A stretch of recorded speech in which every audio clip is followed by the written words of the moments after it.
আসসালামু আলাইকুম, welcome to my channel. এখন আমি এসেছি একটা ছোট্ট রেসিপি নিয়ে। আমি আজকে ইনস্ট্যান্ট চিকেন কাবাব আপনাদের সঙ্গে শেয়ার করব। তা চিকেন আমি কয়েকটা ছোট ছোট চিকেন পিস নিয়ে নিয়েছি।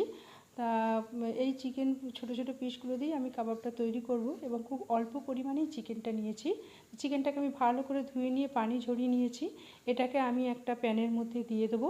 তা এই কাবাবটা কিন্তু একদম ইনস্ট্যান্ট, মানে আমি এটাকে ম্যারিনেট করে বেশিক্ষণ রেস্টেও রাখবো না, আর খুব বেশি মশলাও দেবো না। অল্প কয়েকটা মশলা দিয়ে আমি হালকার উপরে এই কাবাবটা তৈরি করব। এর আগে আমি আপনাদের সঙ্গে কাবাব শেয়ার করেছি, গ্রিন কাবাব বা রেড কাবাব, কিন্তু আজকে আমি যেটা শেয়ার করব সেটা হচ্ছে ইনস্ট্যান্ট চিকেন কাবাব। এবং এখানে আমি কোনো কালার দেবো না, ফ্রুট কালারও দেবো না, ধনিয়া পাতাও দেবো না।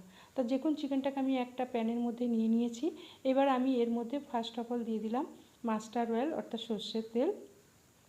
এবার এর মধ্যে আমি দিয়ে দেবো 100 গ্রাম টক দই। টক দইটাকে আমি আগে থেকে ফেটিয়েও নিলাম না, জাস্ট প্যাকেটটা কেটে আমি এতে দিয়ে দিলাম। এইবার এর মধ্যে আমি অন্যান্য মশলাগুলো দিয়ে দেবো। তার আগে আমি একটা বোলের মধ্যে, মিক্সার বোলের মধ্যে আমি কয়েকটা কাঁচা লঙ্কা, একটা পেঁয়াজ আর গোটা জিরা, এগুলোর একটা পেস্ট বানিয়ে নেবো। পেস্টটা কিন্তু আমি একদম স্মুথ পেস্ট বানাবো না, একটু গোটা গোটা থাকবে, সেইভাবে পেস্টটাই বানাবো।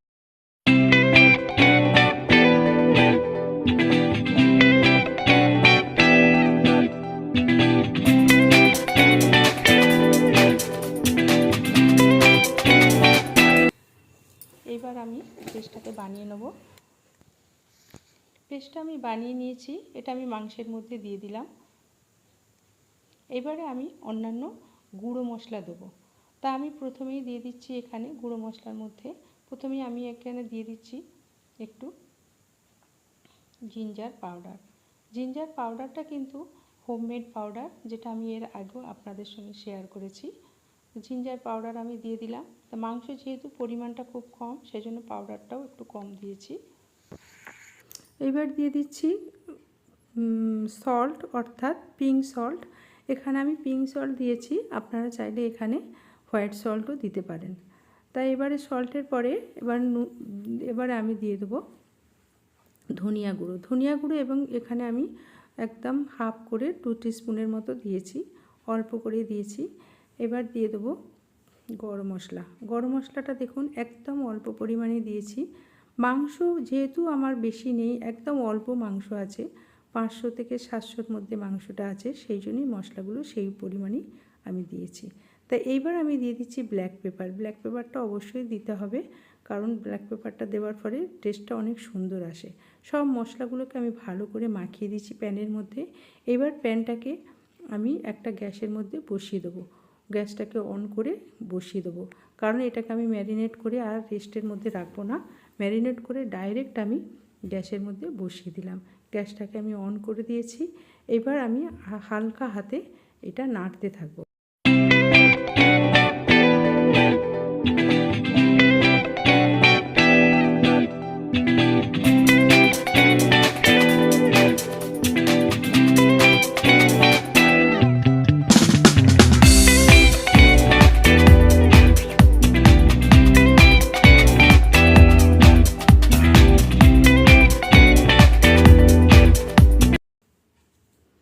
চাপা দিয়ে দিলাম। চাপা দিয়ে আমি অপেক্ষা করব যতক্ষণ না মাংসটা ফুটছে, এবং মাংসটা ফোটার সঙ্গে সঙ্গে কিন্তু পানি ছেড়ে দেবে, অনেকটাই পানি বেরিয়ে যাবে।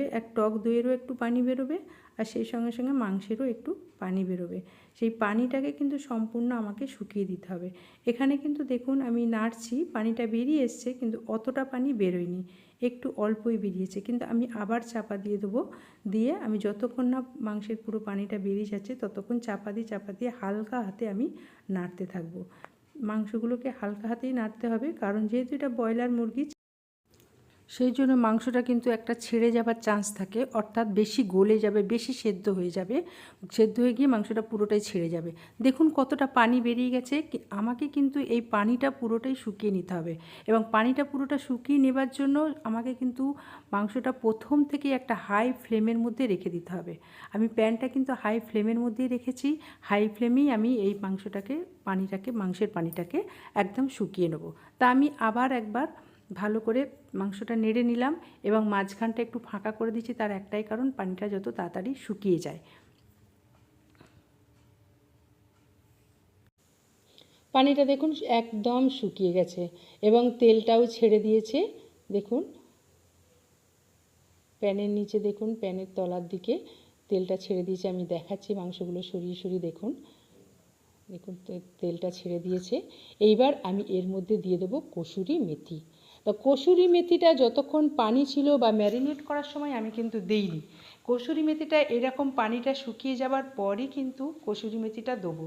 দিলে পরে কি হবে, মাংসের গায়ে কসুরি মেথিটা লেগে যাবে এবং কসুরি মেথিটা দেবার পর যে এই যে এতটুকু গ্রেভি দেখা যাচ্ছে, তেল যে ছেড়ে দিয়েছে, এর মধ্যেই দেখবেন কসুরি মেথিটা দেবার পর এটাকে আমি আর একবার গ্যাসে বসিয়ে দেবো। অর্থাৎ কসুরি মেথিটা আমি মাংসের সঙ্গে আর একবার কষে নেব। সেটা আমি গ্যাসে বসিয়ে দেবো। গ্যাসটা অন করে দিলাম এবং গ্যাসের মধ্যে বসিয়ে দিলাম এবং মেথিটাকে আমি আর একবার মাংসের সঙ্গে ভালো করে কষিয়ে নিলাম। নিয়ে আমি আর একবার চাপা লাগিয়ে দিলাম।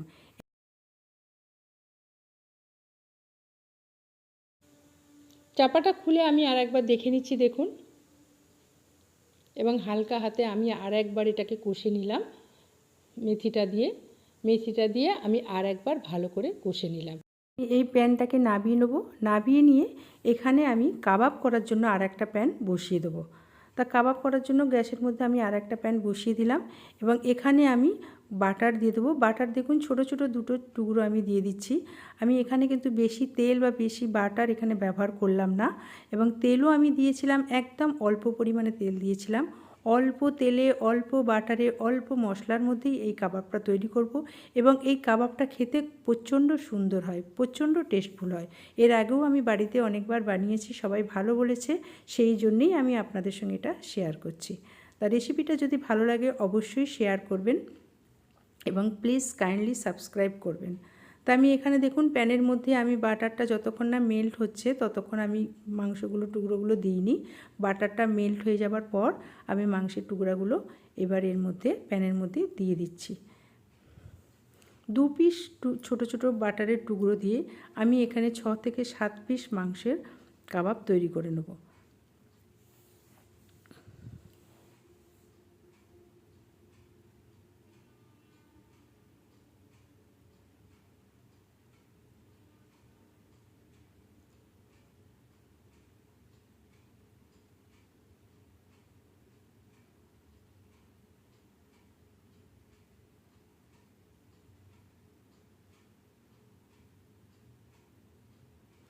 এখানে আমি 8 পিস মাংস দিয়ে দিলাম।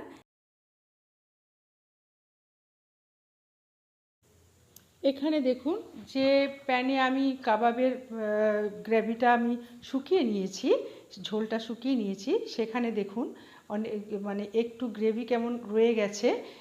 এই তেল ছেড়ে দেওয়া গ্রেভিটা একটু আমি রেখে দিয়েছি এবং এই মাংসগুলোকে আমি কাবাব কিন্তু তৈরি করব না, এইভাবেই আমি রেখে দেবো। এইভাবেই আমি প্লেটে সার্ভ করব, একটু গ্রেভি আর তার সঙ্গে 2-4 পিস মাংস। এই মাংসটা কিন্তু ভাতে বা রুটিতে খেতে খুব ভালো লাগে এবং এইভাবেই আমি প্লেটে সার্ভ করব। এইভাবে আপনারাও খেয়ে দেখবেন, খুব সুন্দর লাগে। তো এইবারে আমি চলে এসেছি কাবাবের কাছে। কাবাবটা এবার আমি দেখব কতটা হয়েছে। আমি চাপাটা খুলে মাংসগুলোকে আর একবার উল্টে পাল্টে নেব। দুটো সাইডই অর্থাৎ বোথ সাইডই আমরা ভালো করে বাটারে সেঁকে নেব। তো দেখুন আমি দেখছি, দেখুন একদিকটা কীরকম হয়ে এসছে, আর একদিকটা আমি উল্টে পাল্টে নিচ্ছি।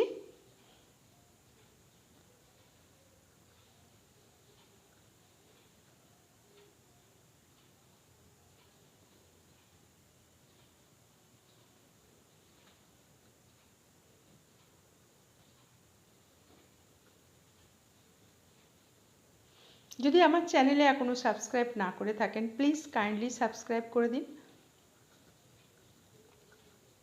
আমি আবার চাপা দিয়ে দিলাম এবং ফ্লেম কিন্তু লো ফ্লেমেই আমি কাবাবটা তৈরি করব এবং এইভাবে চাপা দিয়ে আমি কিছুক্ষণ ওয়েট করব, দেখব যে অপর পাশটা হয়ে গেছে কিনা। তা দেখুন আমি চাপাটা খুলে দিয়েছি। এবার দেখুন দুটো সাইডই আমার কি সুন্দর কাবাবের কালার চলে এসছে। আমি এবারে এগুলোকে একটা প্লেটের মধ্যে সার্ভ করে নেব।